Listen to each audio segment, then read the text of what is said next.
binabatikos, pinapaon nilang pilit ang pinakamagaling na naging presidente ng Pilipinas, si Rodrigo Roa Duterte.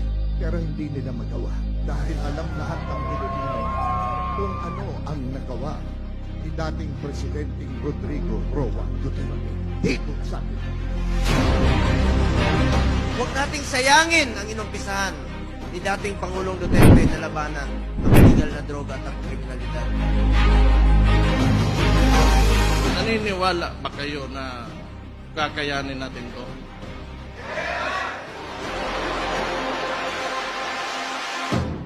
Para saan yung laban sa PDP? Laban pag hindi tayo lumaban. Tayo ay lalaban talaga. Hindi ko pa nga nabasa yung Bicam report, papirmahin na niyo ako. Wala akong magawa. Iisa lang ako eh. Lahat sila. Yung ibang nandun, pumirma. Ang ginawa ko, nag-walk out ako. Tumayo ako, umalis ako. Hindi ko papirma dyan dahil may experience na tayo.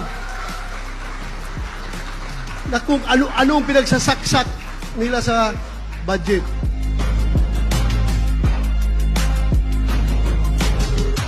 Kahit anong gawin nilang paninira, kahit anong gawin nilang kwento-kwento, walang naniniwala.